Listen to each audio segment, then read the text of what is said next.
Hi, good afternoon, everybody that is joining us. We'll wait one more minute until all the participants join in.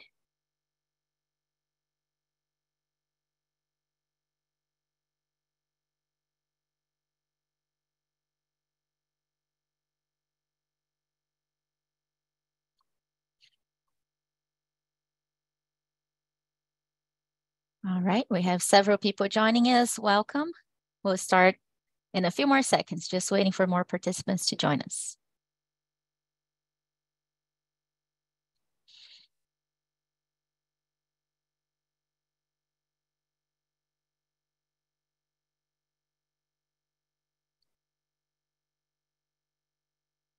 All right, it's 1:02. I'll go ahead and get us started. Hello, everyone. Welcome to the Cooperative Driving Automation for Port Operations webinar. My name is Luana Brashears, and I'll help facilitate today's webinar. This webinar was developed by the FHWA Administration Saxton Transportation Operations Laboratory in partnership with the U.S. Department of Transportation's Intelligent Transportation Systems Joint Program Office and the Maritime Administration. As a quick reminder, at NOCO, we offer a variety of resources to support the transportation systems management and operations community. You can go to NOCO's website, which is transportationops.org, to browse through links for TISMO resources and also news. Previous webinar recordings and case studies can be accessed from there. You notice that NOCO's website is all orange today. April 17 to April 21st is National Work Zone Awareness Week. So each year in the spring, National Work Zone Awareness Week is held to bring national attention to motorist and worker safety and mobility issues in work zones. For more information and to learn how you can support National Work Zone Awareness Week, go to the Federal Highway Administration website and the National Work Zone Awareness Week website. I'll post both links in the chat right after we start the webinar. Now, just a few logistics for today's webinar. We're recording this webinar, and the recording will be available on NOCO's website. All the attendees are encouraged to stay engaged by using the Q&A feature for questions and chat feature for comments. So these are both on the bottom of your screen. We have a Q&A session at the end of all presentations. So if you have any questions, we encourage you to enter them in the Q&A area as they come to your mind at any time. And so another thing too is when we have this Q&A session at the end, if you would like to ask your question out loud, if you want to speak, please raise your hand. The raise hand feature is also at the bottom of your screen, and then I'll unmute you individually so you can actually ask a question if you have that. Also, please feel free to enter your name, your agency in the chat just to say hello to your peers. And then another thing that I want to mention is we have a disclaimer for this presentation, which in summary states that vendor references are made as they pertain to this presentation, and that views expressed are that of the presenters and not the US DOT and the Maritime Administration. So with that, I'll hand it over to Matt State. He's a communications manager at Leidos, and he's today's webinar moderator. Matt? Hi, good morning and good afternoon to everybody. Again, my name is Matt Stade from Leidos. Pleased to be here with all of you. Thank you so much for spending part of your day with us. We are very lucky today to have several real experts in the industry and in the field of transportation with us today. So I'm going to introduce them to you as we go through the program today. Luana mentioned the disclaimer a second ago. I won't read through this in detail, but if you would like to, it's here in the materials. A quick agenda for today. We're going to start with the CDA program overview. We'll follow that up with a discussion on port operations. We'll talk about automated drayage in the workforce, CDA applications for port drayage. We'll talk about next steps, and then we'll wrap things up with a conclusion. And as Luana mentioned, some questions. So we're hoping to have a lively discussion, and we would encourage you, don't be shy with your questions. We want to hear from you as we wrap up this session. So with that, I'd like to introduce the first of our speakers today. Pavle Bujanovic from FHWA is going to kick things off today. Okay, thank you so much, Matt. Are we going to do questions first? Yeah, let me quickly touch on that. So something I forgot to mention, Luana is going to be posting poll questions like you can see on your screen a couple of times throughout today's program. So please take a look at the questions. They're simple. We're not asking you to, to opine on anything in theory, just quick questions about who you are and what you do. So if you would, when those pop up, please click your response, and we will be able to share poll results from the whole group as we go through. Thanks.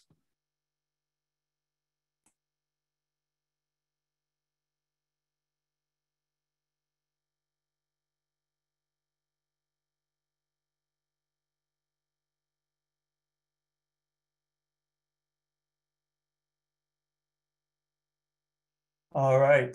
Thank you so much for filling out that poll. My name is Paolo Bujanovic, as Matt said. Matt, thank you for the introduction. I am the technical manager here within our CDA research program. And so today I want to do two quick things. I'd like to give a brief overview of what CDA is at a very high level, and then I want to discuss specifically what we do here at Federal Highway as part of our CDA research program. So CDA, Cooperative Driving Automation. What is it? Well, it's defined in the SAE International J3216 standard. That standard is available for free for you to download to have as reference material. But just here at a very high level, I'll just briefly define it. So CDA is the idea that road entities, whether that's vehicles, whether that's infrastructure, or even the cloud, that they can engage in the idea of machine-to-machine communication to allow them to cooperate and to ultimately bring about increased safety and increased efficiency. So the way I like to kind of think about it is having CDA compared to not having CDA is like having a finely tuned, very well organized basketball team compared to a pickup basketball team, right? So both of those teams can play basketball, but when they've trained a lot, when they can communicate together, they can cooperate and they can get things done a lot better. So CDA, in much the same way, will allow us to stay safer and will allow us to be more efficient and ultimately make the driving experience and the transportation experience and the shipping experience more enjoyable and less stressful. So to that end, this standard, the J3216 standard, produced a particular table. Matt, if you could go to the next slide for me, please. And this is a table that I want to mention. Now, there's a lot of things going on in here, and I don't need you, please don't worry about seeing everything. I'm just going to call out a few particular details that I want you to focus in on. So along the very top row, you will see the different levels of automation that many of you are probably familiar with, right? So they go from level 0 all the way through to level 5. So level 0 is no automation at all. So that's the vehicle that most of us have. That's the vehicle that I have. I have to do everything in it. All the way through to level 5, where there's not even a steering wheel. And that is obviously something that's going to be in the future and is not yet available. But over on the far left-hand column, you will see the different classes of cooperation. Class A, B, C, and D, those yellow and orange boxes. Now, I'm not going to get into specifically defining what each one of them is, but what I want to point out here is that no matter what level of automation you have, whether it's 0 or 5 or anywhere in between, you can still participate in cooperative driving automation. You know, a lot of people think, oh, you know what? Well, I don't want to have a self-driving car, so therefore cooperative driving automation isn't for me. And that's not like that at all. CDA is a lot more about the cooperation part than it is about the automation part, right? So even if you have a level 0 vehicle, you could have a tablet or you could have some sort of auditory stimuli to be able to give you information that you need. So for example, if you're driving a car, it might be able to tell you, okay, how much red time or green time is remaining in the signal in front of you that you're approaching, right? Or in case if you're working at a port, you might have a tablet to tell you, okay, here's where you need to go next. Here's the inspection point that you need to go to. And then if you have a level 0 truck, you would be responsible for doing that part on your own, but at least it would be very efficient with you understanding where you need to go next.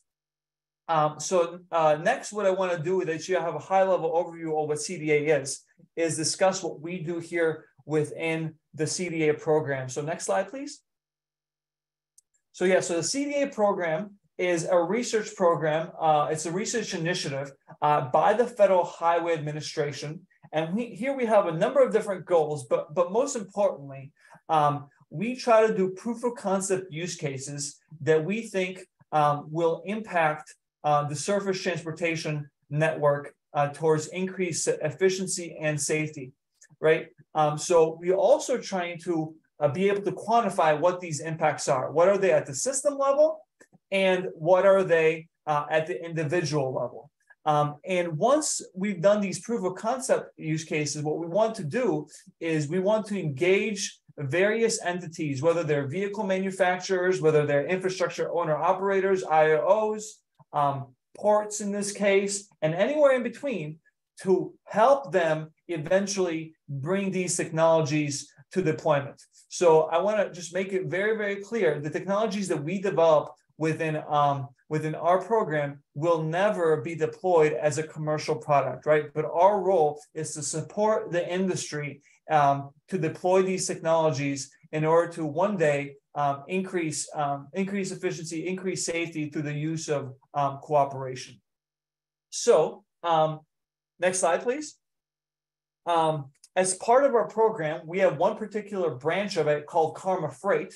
And this is a part of the program that specifically focuses on freight use cases. So we have other use cases that we focus on that are part of other branches, but Karma Freight are freight use cases, which include any sort of port use cases. And so this is the branch of the program that's led by Federal Highway in partnership with the Federal Motor Carrier Safety Administration, the Intelligent Transportation System Joint Program Office, and the Maritime Administration.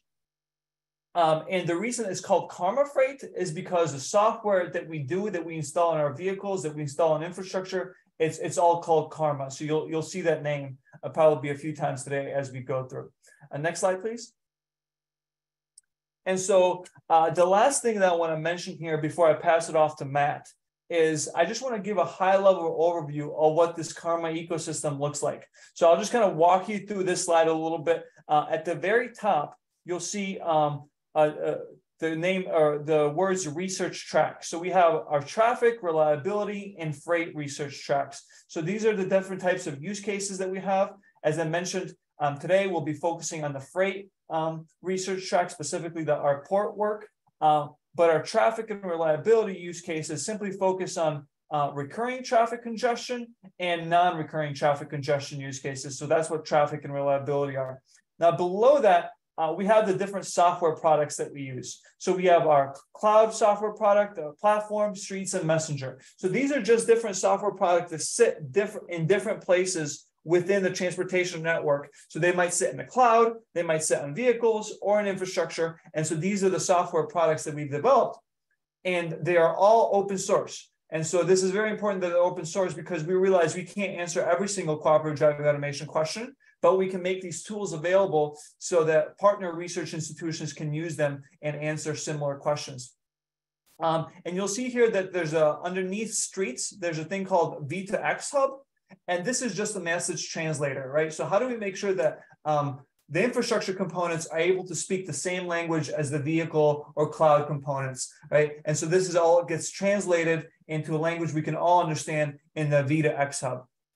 And then lastly, down at the bottom, we have different ways that we evaluate our technologies. We start out in simulation.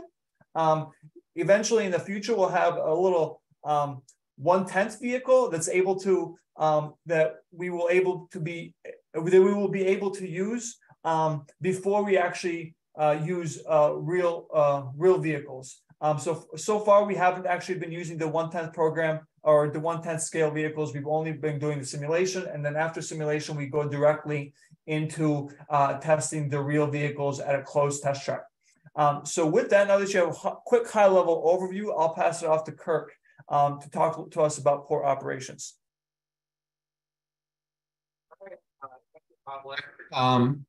I'm Kirk Clausen with the Maritime Administration. I'm going to just very briefly touch on, what's happening with port operations in a very generalized sense.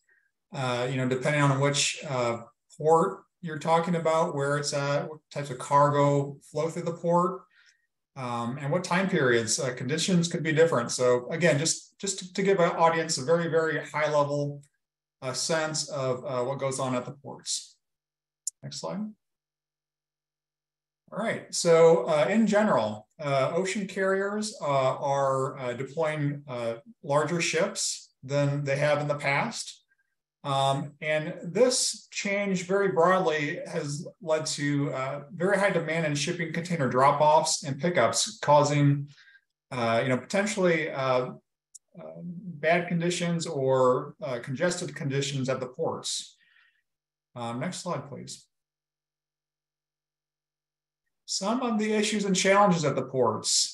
These are just a few. There are a lot of opportunities at the ports to improve the flow of freight. So we'll just touch on a few here. Any number of factors can lead to the congestion of the terminal. And that's going to result in long truck queue times. Some of these include container chassis issues, such as availability, location, and maintenance. Various instances at the port terminals, such as equipment issues, issues with the container stacks themselves, as well as weather events. And there's always going to be errors or inefficiencies for any number of movements on the yard with the containers. This could be due to process issues, human error issues, machine issues, equipment issues, and the like. What we're really talking about in this context is really loading and unloading of containers, things like shift changes, as well as, again, just malfunctions in general that can potentially lead to challenges of keeping freight flowing in and out of the ports. Just some examples there. Lots of different things going on at this multimodal hub. It's really where the road and the rail and the ocean-going vessels come together for freight exchange and transport. So again, lots of different things going on at the ports that could cause challenges as well as opportunities for improvement. Next slide, please. This slide just gives you a sense of just some examples, actually, of container traffic at a few ports in the United States. They're broken out, they're categorized as small, medium, large on this graphic.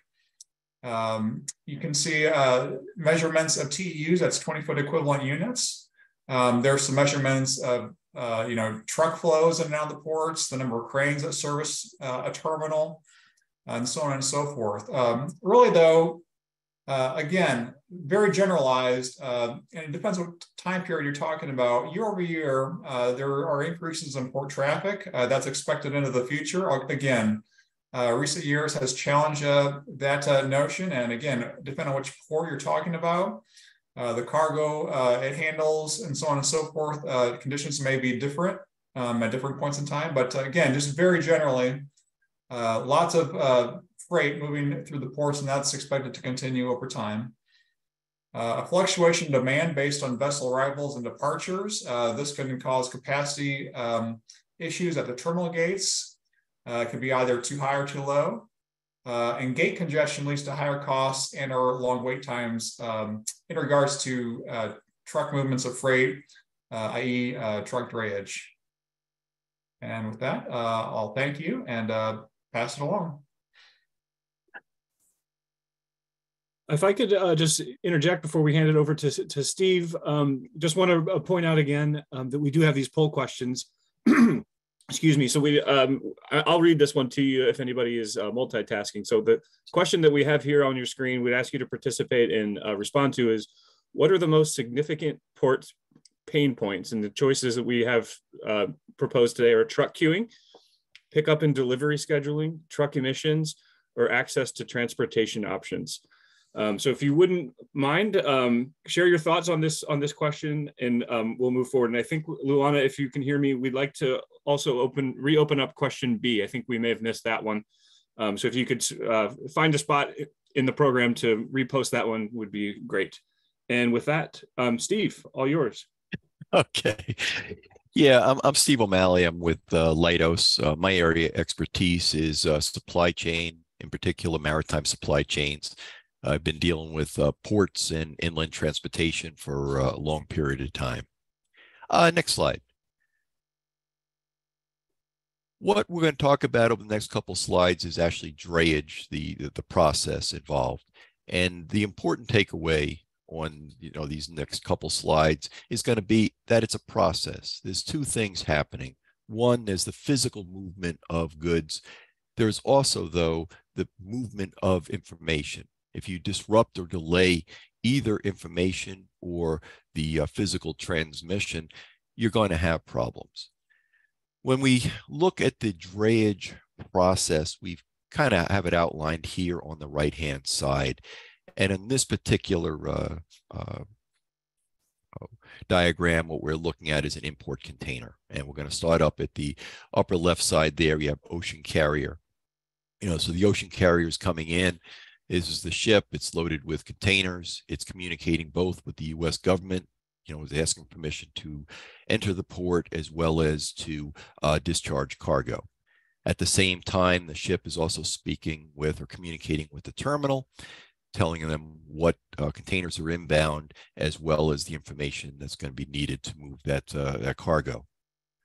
Once the terminal gets the information and receives the container, they're going to notify the consignee. That's down here over at on the left side, number 4, consignee. They're going to tell the consignee that the container is ready to be picked up.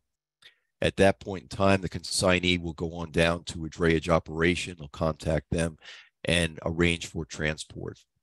The drayage operation will look at the terminal that they're going to be picking up the container at, and they will know if that terminal works with what we call a truck appointment system, which is basically a reservation system.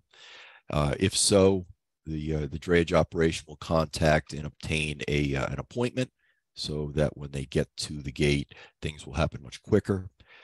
If it does not have a truck appointment system, the company will send the truck directly to the gates of the terminal and will show up at the terminal. There'll be an exchange of information. Ultimately, the driver will be allowed to go inside and pick up the container. On the left side here, we're looking at the terms, drayage and port drayage. Obviously, that's just a refinement of the same term. Drayage is generally thought of as the short distance movement of a container of goods from a port to an inland destination. However, the distances involved vary. If we go up to the port of New York, New Jersey, or we go to Los Angeles or Long Beach, most likely the drayage that's taking place will have a maximum distance of maybe 50 or 60 miles in radius. If we look at ports such as Savannah or Mobile, we now might be looking at something, well over 100 miles in radius. So the distance varies quite a bit. But the important thing to look at here is that this is a process. It's not just the physical movement of goods. Next slide, please. In that process, we have various parties that are involved. Let's go through them kind of quickly.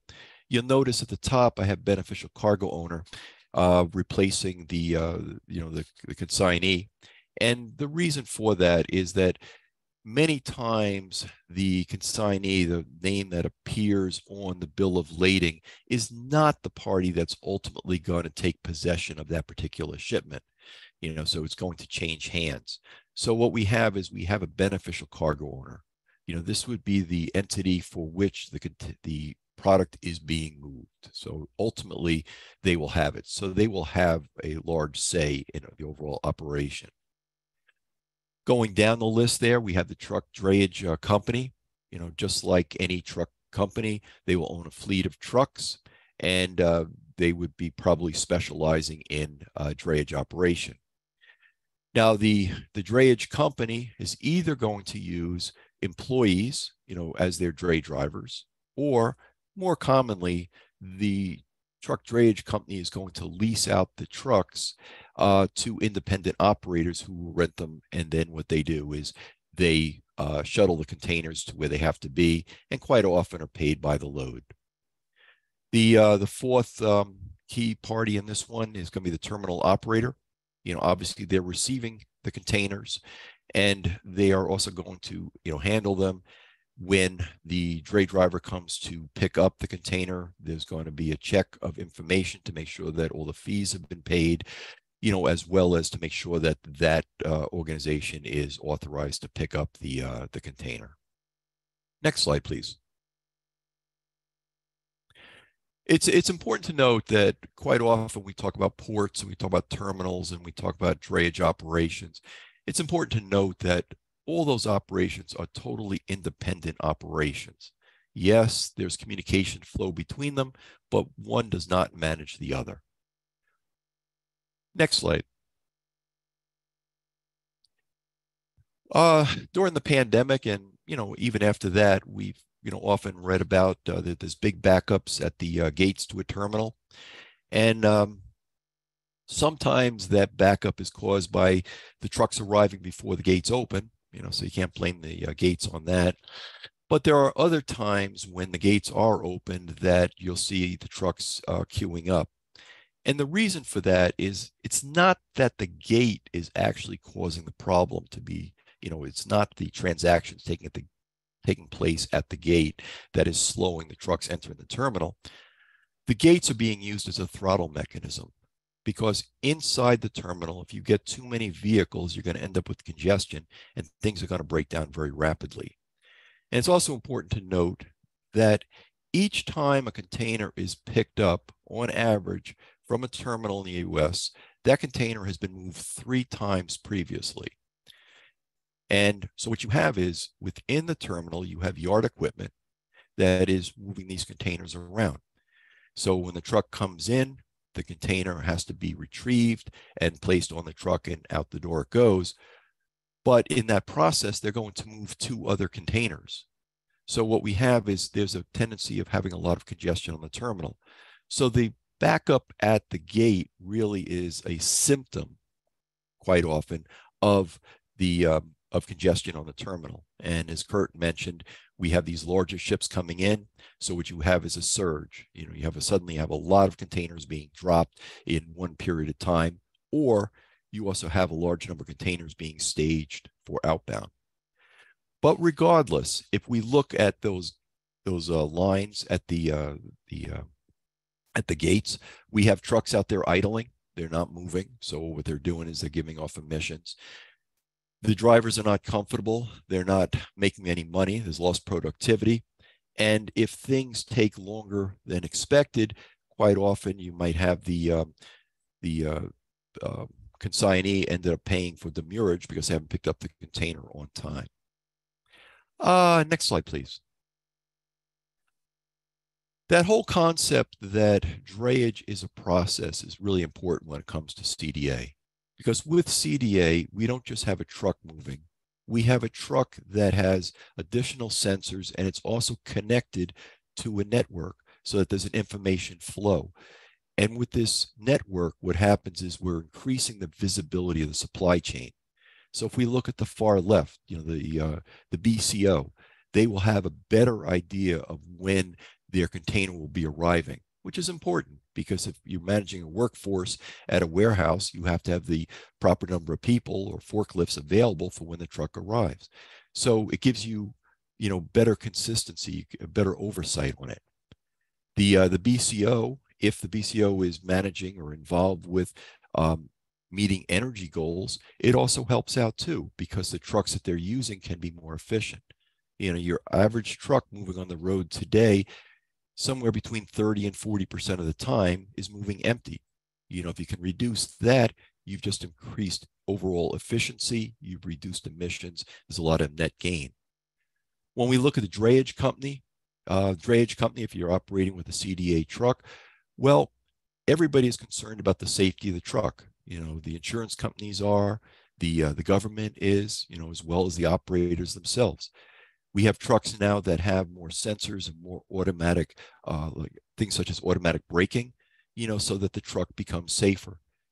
They also have more visibility over their trucks so that they can, better position them to gain efficiency. The truck driver themselves, they're going to have a certain degree of relaxation within the truck. Driving on terminals in tight quarters with a lot of moving equipment is not relaxing whatsoever. So there is something in it for the dray drivers. And in the terminal operators, once again, we're looking at this visibility. You know, they will know where the trucks are. They also know where their yard handling equipment is, so we can start to deconflict things. Also, the trucks that are moving, the CDA trucks, because of the automatic braking and the camera systems that are involved, it increases worker safety. You know, one of the major safety issues on terminals is actually workers being hit by moving vehicles. So we might be able to reduce that. And lastly, down here, because information is flowing electronically, what we have here is we're going to cut down the amount of lost paperwork, you know, so less trucks end up in the trouble lane. Next slide, please. You know, so essentially what we're doing here is we're putting a CDA truck in to give better supply chain visibility, to make the overall operation more efficient. You know, we're also making it a little easier on the drivers. And if we can make it easier on the drivers, you know, maybe we can retain them longer. You know, turnover rate within the trucking industry is very high. You know, so if we can put something in it for them to give them, you know, reason to stay, it might help out quite a bit. And with that, I will turn it over to Osama and Ed. Great, thank you so much, Steve. Great presentation. Yeah, let's. I just wanted to briefly introduce my two neighbors in the Saxton lab, Osama and Ed. I believe they're both actually on site at a testing facility in Florida right now, but usually we are very close neighbors in the office. So Osama and Ed, take it away. Thanks a lot, Matt, and thanks Pavle, Kirk, and Steve for making our job easier from this point on in this webinar. So as Matt mentioned, I'm supporting Saxton Transportation Operations Lab, and I'm leading the freight research track. I'm actually a senior transportation engineer with Leidos. In this section, we will be presenting one of the projects we did to explore how CDA could support port operations or port drayage. As Steve mentioned, port drayage is actually one of the most challenging processes in the logistics world, and it's because of, you know, how many entities are involved or engaged in this process. So because of all of this engagement or interaction between these entities, one delay or like a delay in one end in delivery of information, dissemination of information from one of the ends could cause lots of delays or significant delays at the ports, especially for the drayage trucks. And on top of that, of course, emissions, as well as fines that they will have to pay if there is delay in picking up or dropping off containers. Next slide, please. So the goal for this project was to develop a proof of concept application for CDA-assisted port drayage. So I wanted, like I said, to see how CDA could help this operation, port drayage operation.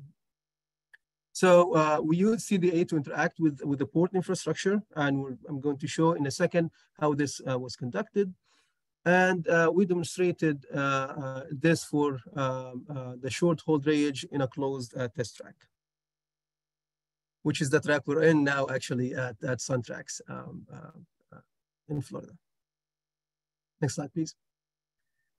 So this slide right here shows the high-level architecture of the whole system. As you can see, we're using some of the products or the software products that are developed as part of the CDA program, which Pavle did discuss briefly. We are using Karma platform. We're using V2X Hub, which is part or housed on Karma Streets. And we're also using Karma Messenger, which I'll show in the next slide or the next two slides, how this is interacting with the whole system. So the idea here is that, you know, Karma platform enables computer-aided operation of the truck, and V2X Hub or Karma Streets are basically representatives of the infrastructure or the port infrastructure. The way this system works is basically, let us take as an example, a drayage truck going into the port to pick up a container or drop off a container. The truck driver will have to interact with the system through a web UI that is on the truck.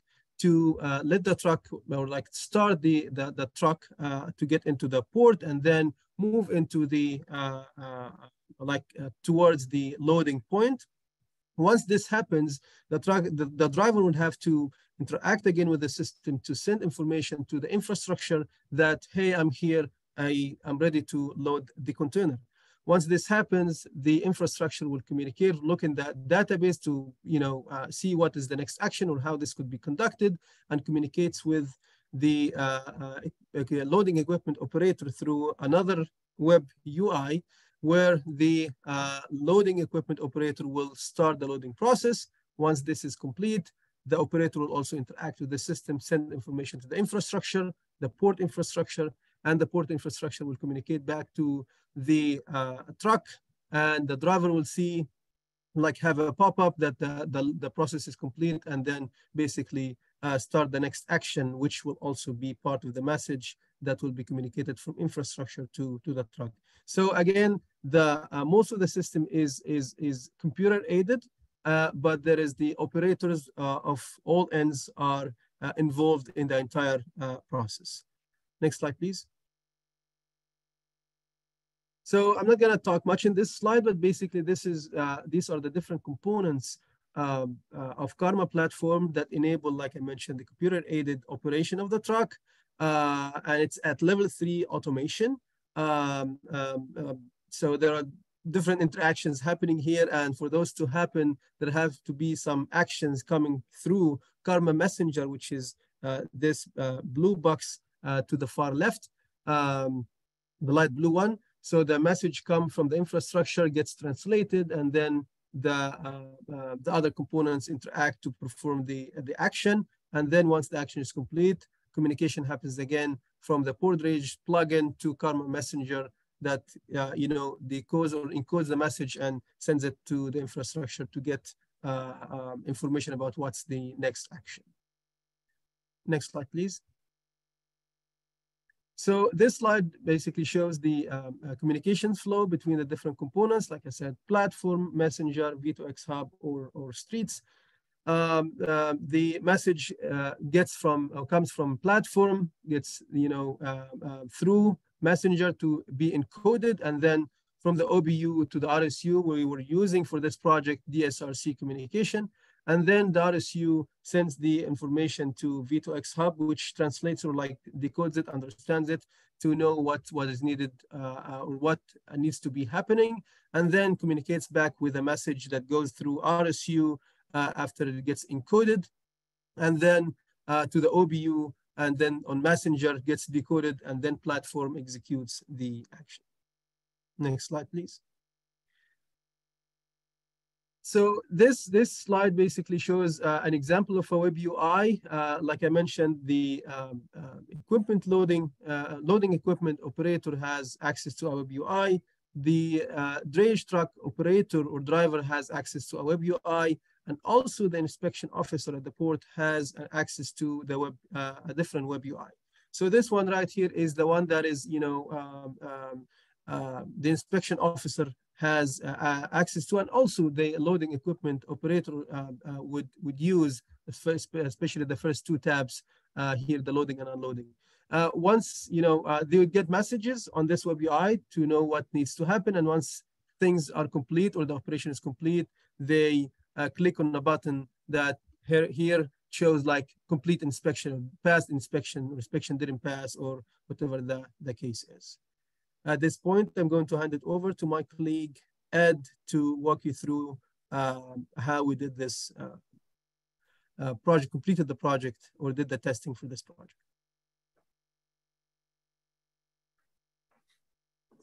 All right, thanks Osama. So Osama mentioned we did most of our testing down at a great test facility in Florida called SunTrax. So our initial development we were able to do at our facility up in Virginia, but it's kind of limited in space. So to get the demonstration and testing that we wanted, we looked elsewhere and landed in Florida.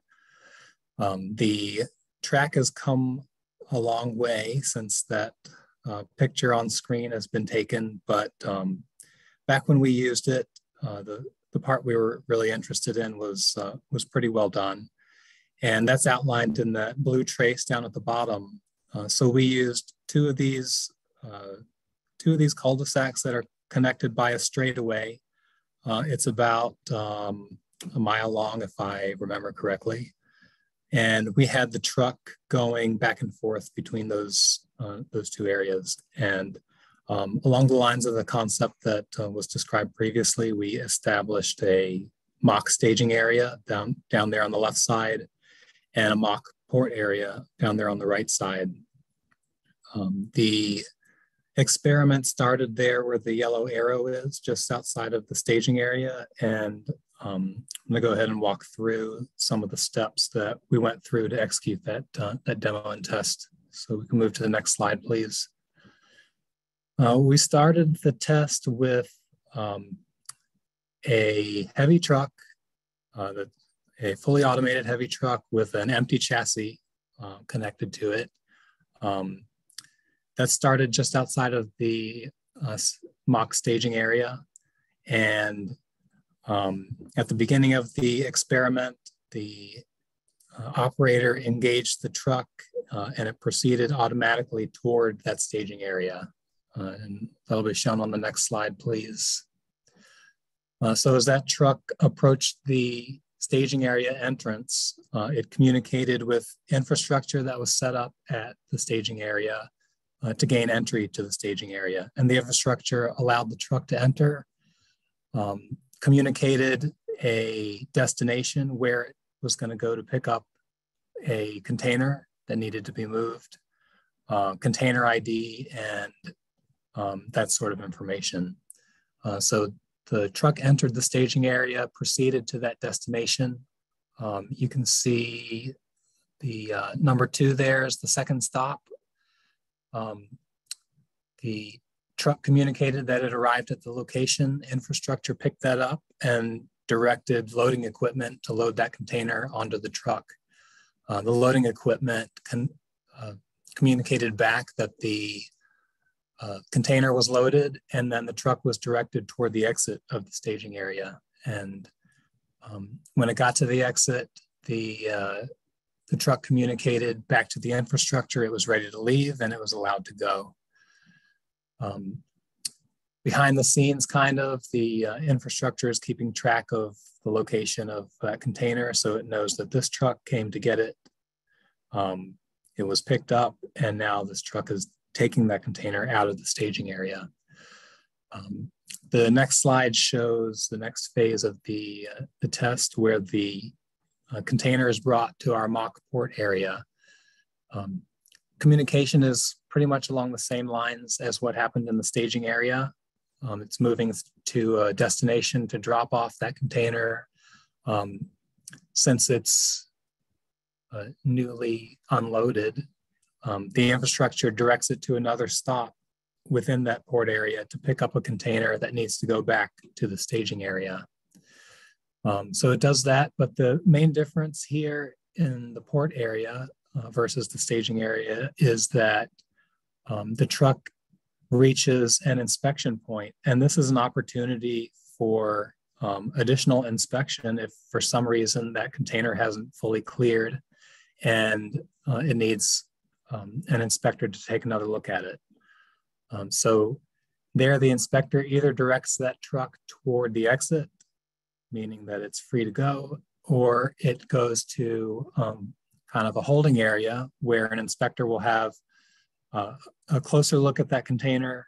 And if everything checks out, it'll proceed to the exit. And that loop kind of can continue ad infinitum. For our demo, we did 1 lap and ended up making a video, which is we're going to try to show on the next slide. I understand the audio is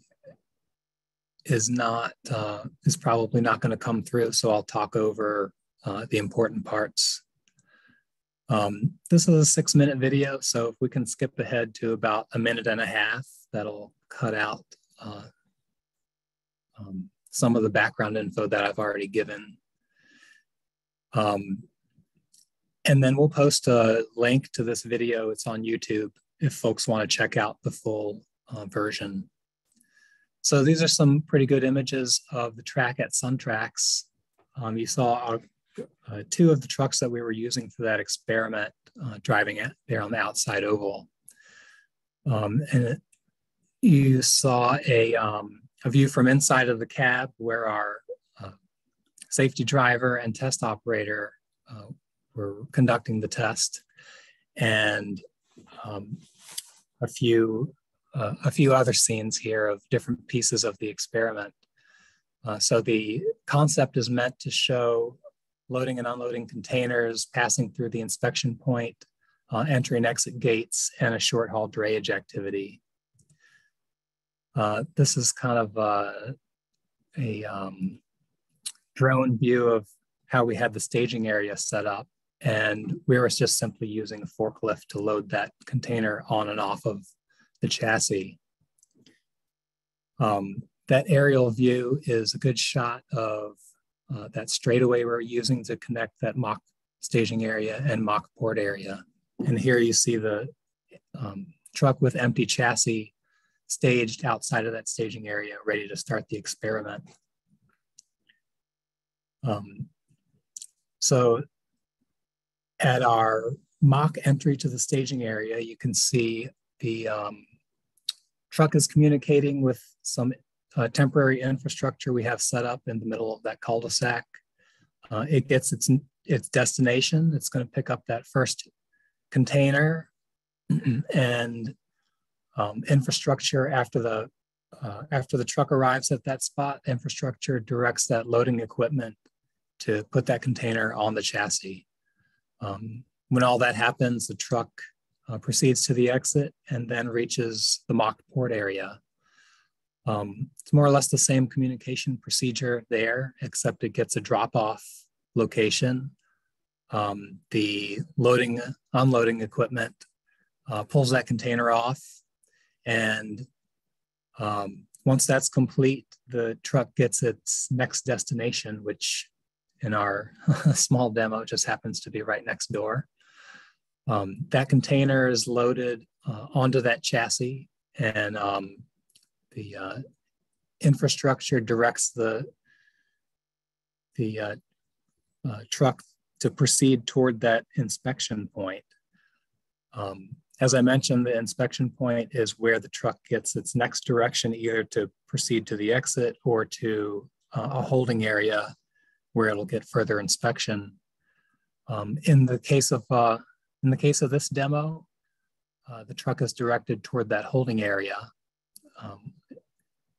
You can see that red pulsing circle there is where we set up that holding area. We have our inspector approach the truck. This is just a view of that UI that it uses to say, that the inspector uses to say everything checks out.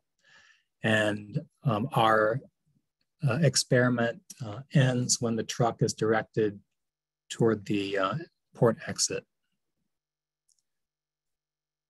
So we can go ahead and cut that video off here.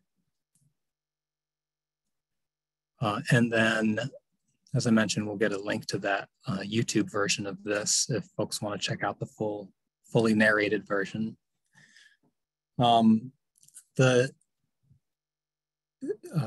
Osama described some of the development work that went into this concept. We followed the systems engineering process. So we started with a concept of operations, identified needs and requirements, and continued the development based on those.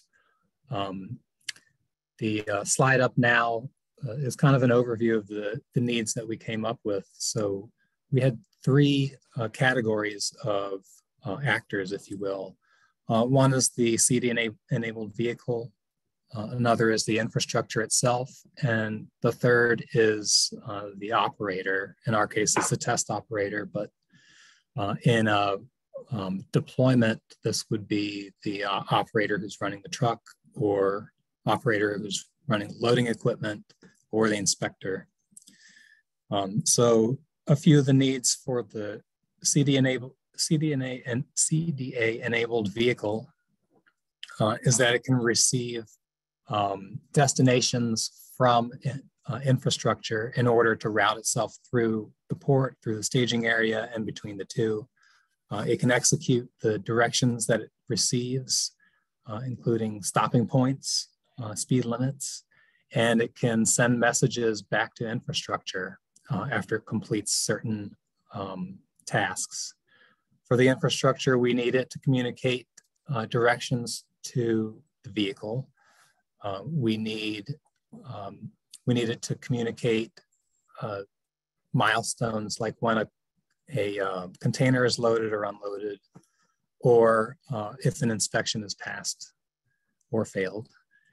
And then for the operator, we need the operator to be able to give an okay that it's good to proceed to the next step. Next slide, please. The next two just go over some of the metrics that we use during our testing to evaluate the performance of the application. We divided these metrics up in a similar way. So the slide up now shows the metrics we used on the truck. We were looking that it can achieve a target speed, it follows the speed limit and other directions from infrastructure. It's able to drive its route and ends up at the intended destination. It's communicating appropriately with the infrastructure. The messages are correct and they are received and acted on in a reasonable amount of time. And the next slide runs through metrics for the other two user categories.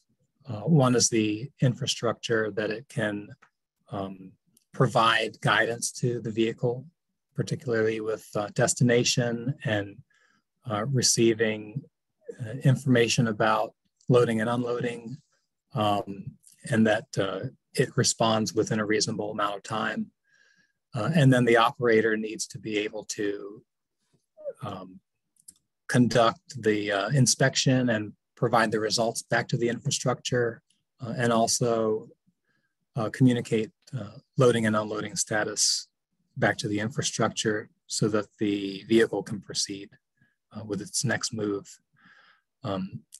So this is fairly well documented in that video, and also some reports. If I think we have a list of these metrics to share with anyone who would like, just let us know. And with that, I'll pass it off to our next presenters, Sonika and Heather. Thank you. Awesome. Thanks, Ed. Thanks, Osama. Great presentation. Yeah, I'd like to hand it off to our next speakers, Sonika and Heather from Leidos. Take it away. Thanks, Matt, and thanks, Ed. That was a great voiceover, impromptu voiceover for that video. Thanks, everyone, for joining today. I'm Senior Transportation Planner and Program Manager at Leidos' Surface Transportation Solutions Group, and I focus on emerging technology/concept implementations. So I will be talking, Matt, if you could move to the next slide.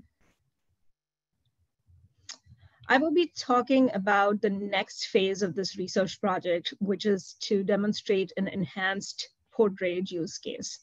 So enhanced here implies that the test would now be detailed and customized to an actual port facility. And the project is now coming out of mock and simulated facilities to the real world. Currently, our team is working to identify a partner entity, which could be a port authority or a terminal operator, that we can work with to implement a full-scale test. So once we have this enhanced test planned, we will be testing first on the Karma 110 trucks at the FHWA's Turner Fairbank facility in Virginia. These, as probably earlier mentioned, they're 1/10 the scale of a full commercial motor vehicle. And the next step after those tests meet the required metrics, the next step would be to actually do a full-scale commercial motor vehicle testing on the premises of a functional port facility. Next slide. So in the next few slides, I will provide a brief overview of what a full-scale demonstration at a port facility would look like. As I mentioned, we're looking to finalize a port partner for this demonstration. So if you're on the webinar and if you're associated with a port authority or an operator, or even an agency that works alongside port entities in your jurisdictions, we highly encourage you to reach out to the contacts mentioned at the end of the presentation here to learn more and see if this can fit with your agency's goals. So the full-scale demonstration will require an initial 6 to 8 week effort in collaboration with our team. Now this period would be for the planning, scheduling, risk mitigation for the test, and then it will be followed by a 4 to 6 week on-site effort. The on-site portion of the demonstration, the Saxton lab will provide the CDA-enabled trucks and all the necessary technology. So it's not looking for any kind of integration with the port technology infrastructure. Next slide. So our research team will provide a full project management and technical needs for the project. As mentioned previously, we will arrive at the facility, we'll be self-sufficient with the necessary equipment and communication hubs. The main requirement would be access to physical space during the time periods, which could be either during normal business operation hours or outside of those operation hours. And these details in terms of the timings and locations will be developed and detailed and extensively vetted during the planning phase in coordination with all the stakeholders, so that the demonstrations are conducted smoothly, there are no disruptions to normal port operations, and no surprises for port or terminal staff. Also, just to point out here, I think you saw it in the video as well, the demonstration does include vehicles that have some level of automation, automated driving capability, but the test vehicles will include a driver with a commercial driver's license, regardless of the vehicle's capabilities. Next slide. So what we would be expecting from the port facility is to identify a staff person or personnel that have the appropriate sort of knowledge of operations and authority to be able to coordinate with our team. This person or people would participate in the planning coordination meetings with our team to help develop the detailed demonstration plan so that it meets the requirements of both the port as well as the testing team. As an example, one of the main criteria for our team in this engagement would be to ensure safety and that the demonstration does not disrupt any port operations. So to that end, I would like to mention here that our team has previously collaborated on similar demonstrations with infrastructure owner and operators, transportation agencies, and even traffic police to execute demonstrations even in live traffic scenarios, so not just in closed test tracks, but live traffic as well. So we will be bringing all that expertise to bear here. Of course, like I mentioned, if you have further questions, this is sort of a high-level overview. If you have further questions, please reach out to the contact details at the end of the presentation. So at this point, I'll hand it over to my colleague, Heather Montero, to talk about why, if you represent a port entity here, that you would be interested in partnering on this demonstration. Thanks. Thank you, Sonika. So Sonika brought up one of the most important parts, which is we have incredible experience doing full-scale pilot studies already with similar technologies. But in addition to that, there are quite a few benefits, not only to port properties that are interested in allowing and utilizing this technology longer term, but also to port communities that may be interested in taking advantage of the pilot study. So for facilities participating in the pilot study, not only will be known as the first in the nation to experience this cutting edge technology, but also gives an opportunity to validate the reliability and benefits of the technology, period. Now, in terms of port communities interested in using or allowing the technology, as we mentioned before, Steve walked through some of those benefits before, reduction of terminal congestion, reduction in environmental impacts, which is primarily emissions reduction, Really important one is the capability to support drayage drivers. And by that, we're referring to the ability of this technology to improve safety, improve productivity, improve comfort for the drivers, and reducing congestion delays and other wait times that they experience that can make their workday very unpredictable. In addition to that, there's an improvement of productivity of the port in general. And as a potential byproduct of the increased productivity, there could be an improvement in revenue, improved information transparency. So that comes around to obviously congestion reduction and other smoothing of the traffic pattern within the port property, and other improved safety metrics on the property. So in addition to that, port communities that may be interested in participating in this full-size pilot study, the cost will be minimal. So as Sonika mentioned, not only the expertise will be brought, the planning will be provided, the funding will be provided, and the research team will work to make sure that any disruption is absolutely minimal to the property and the flow itself on the property. Thank you so much. Now I'm going to pass it on to our next speaker. Awesome. Thank you, Heather. Just want to point out we have our fourth poll question live on your screen. The question is, what comes to mind now when you hear about CDA? And the options are, so it's a solution, a problem, or you need more information. So if you would think about that one and give us your answer, it would be very helpful to us. And with that, I'm going to hand it back to Pavle, who is going to conclude the program for today before we get into Q&A. And I can't see the chat messages, but it looks like the chat is very lively with 41 messages. So that's exciting. So Pavle, take it away. Okay, thanks so much, Matt. Thank you, everybody. So where have we been today? If you want to go to the next slide. So we started out by briefly mentioning the CDA research program and what we do here within the program. We have a number of different use cases that we're working on. And in particular, with respect to this webinar, we have our freight use cases, and most specifically our port drayage use case. Could you go to the next slide, please?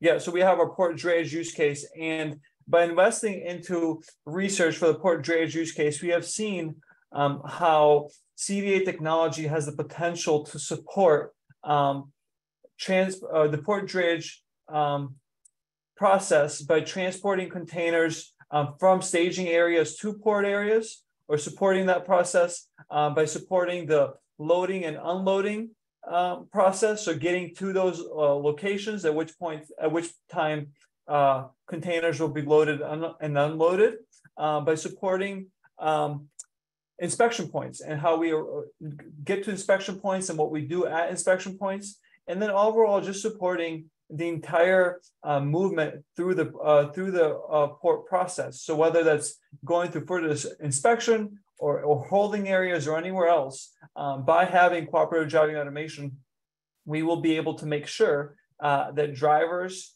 and terminal operators know exactly who's going where, and we will be as efficient as possible. Now, as we noted before, everything that we've done so far has been done on a closed course test track. And so far, we've had no safety concerns that we thought would prevent further research and development. So to that end, what we're looking for is a partner to partner with to hopefully go on to the next stage of our development and testing, where we would hopefully be able to demonstrate the potential of this technology at a real port. And the reason we want to do this is because we realize that the benefits of cooperative driving automation have a lot of potential, and this will be beneficial to any port. It will ultimately drive down shipping prices, and will also make any port a lot more competitive compared to other ports that are not using this technology. So next slide, please. Okay, so in closing, we talked about the various issues that ports face today.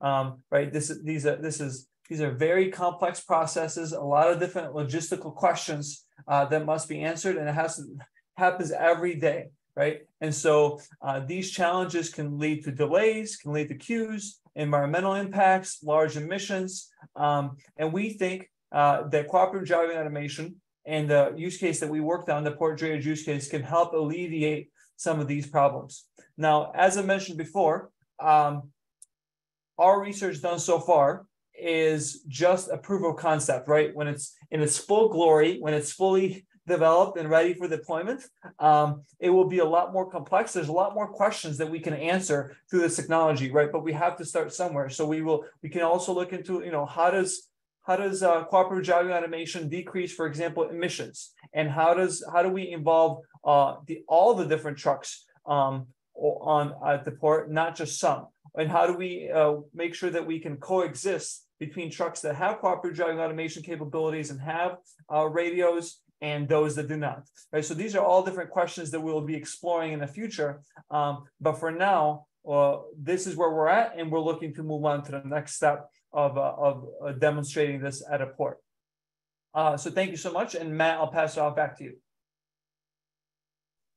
Okay, thanks, Pablo. And again, thank you so much to our speakers. We're very fortunate to have been visited by some celebrities or rock stars in the CDA community today. So thanks for those, for our speakers and their thoughts. Let's get into questions. I'm not able to see the chat, like I said, but Luana, I think, is going to take over from this point and start unmuting folks that may have questions, and we'll get into the responses from our panel. Yes, to our participants, if you have a question, please feel free to raise your hand.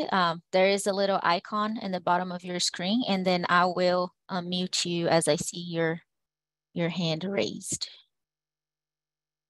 I think before we get any new questions for the audience, are there any comments our panelists would like to make regarding the questions that we already received on our chat pod?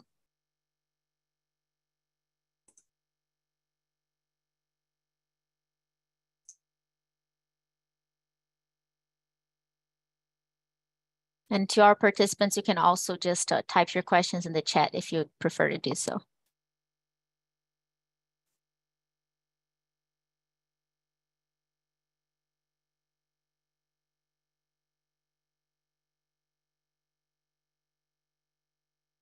All right, I don't.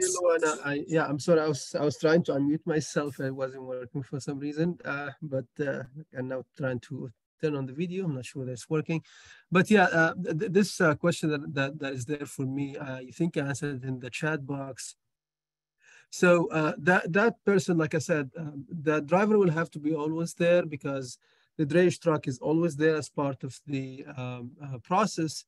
But the person in the far right in that architecture diagram that we were showing could be the loading equipment operator, or could be also the inspection officer. And I think the inspection officer part answers the first question for Ed, which is who is the inspector. It's basically an inspection officer. So like Ed mentioned, there is the truck would have to go through automated inspection machine, and then if it passes, then good to go. It can exit the port. If it doesn't, it will have to go through further inspection, where an actual inspection officer has to do that process, walk around the truck and so on and so forth. And if that person approves, they will have to interact with the system through that web UI to show that inspection is complete or not, depending on the case.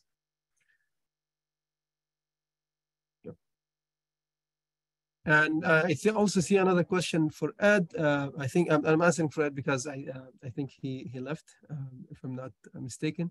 What sensor equipment is on the container? There is no sensor equipment on the container. I think this was also answered in the chat. So the container was just an ordinary container, shipping container that was being loaded and unloaded. But you know, Pavle did mention in his response that there could be some like a smart trailer, but this could be, you know, it could support CDA definitely, and actually the program has that smart trailer and there should be something happening for that in collaboration with FMCSA and FHWA. But this is a completely different discussion, because it's not part of the port drayage.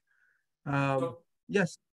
Yeah, if I could just weigh in on that. So that's a great thought. So the idea of using smart trailers, that's not something that we've done right now, as Osama said.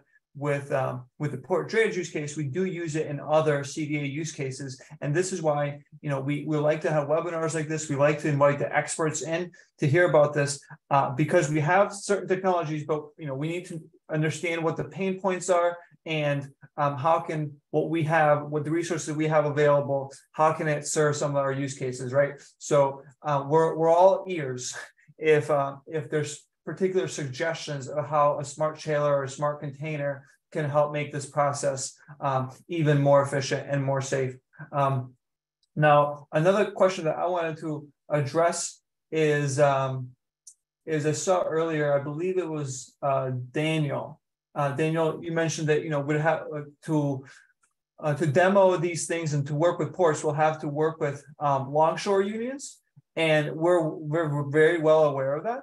I think that many ports have, they hear about automation, and because of unions, they may get a little scared because what they think that might imply for the relationship with the unions and whatnot. But we've been trying to be very, very, very clear on that.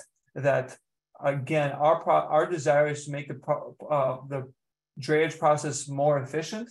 It is not in any way to take out a driver or to do something like that.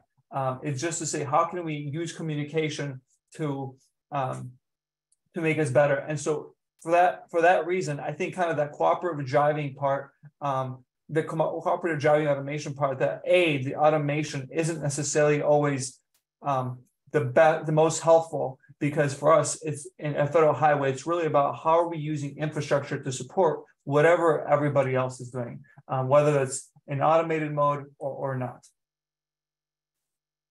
Great. And then I see Steve's hand is on, and then we have 3 new questions I would like to address as well after. Actually, it was one of those questions I think was risen by Roxanne. I just want to point it to Osama, talking about, we're looking at using seaports. Is there any thoughts about trialing another freight hub, such as rail to or air? Yeah, I can answer that one. So yeah, Roxanne, I think that's a great question. Obviously, as we talked about here, we've been partnering with the ITS JPO in the Maritime Administration for this particular project. And so there hasn't been talk about, doing it here within this project, but I think that's a great idea, potentially involving the FRA, the Federal Rail Administration, right? Or the FAA, the Federal Aviation Administration, to see about, what other use cases can we do that are very similar to this, so we wouldn't be starting from scratch, but we can do, use some of this work that we've already done. So our desire is definitely to continue working on the port, because we think that this is a great opportunity to bring a lot of cooperative driving automation benefits to ports. But at the same time, we will be looking into working with the FRA and FAA. Yes. All right, great. And then we have another question from Stephen. It asks us, curious about the combined infrastructures for refueling or charging this automated drayage. Any plan for this?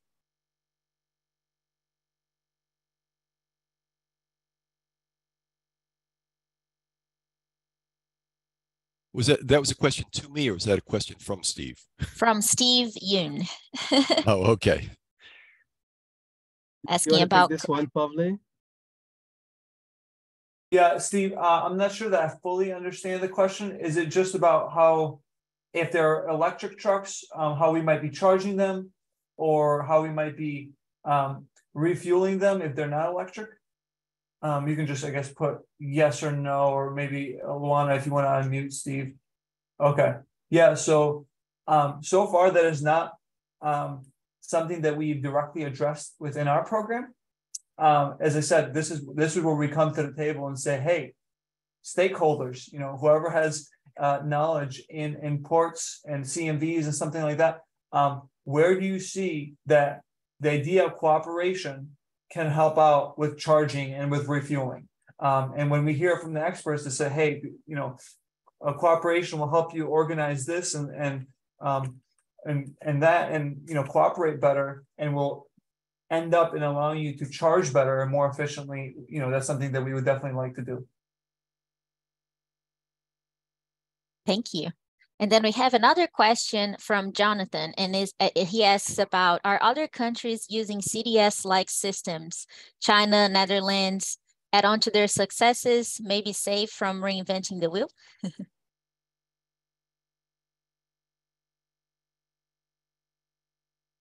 You know what? Maybe I can take a stab at this. There is a project in Hamburg, Germany, where they are using CDA type trucks, where the driver drives the truck to the terminal, then gets out. The truck then goes autonomous into the terminal because it's a slow speed operation, and the container is then loaded. And then when the truck returns to the gate, the driver gets back into the vehicle. So this works out kind of ideal in the sense that you're not burning driver time. That they're actually relaxing. Essentially, can be off duty for a period of time. So there is that. And I see in the chat box somebody mentioned Rotterdam. In that particular case, we do have autonomous vehicles moving around the terminal. So they're shuttling containers to different places. So we are seeing some of that. All right. And then Michael asked, how do we get more information on Karma? If we can, oh yeah, okay. Osama already addressed that question. Yeah, I just shared the link to the FHWA website where more information can be found. Thank you. And as more questions can come in, I'll just paste this link again. So as Pavli already mentioned, if you're interested in continuing this conversation, please make sure that you fill this Google form. So the link is on the chat. And I don't see any other questions. Let's see. I don't see any other questions on our chat or in our Q&A pod. Any other comments from our panelists?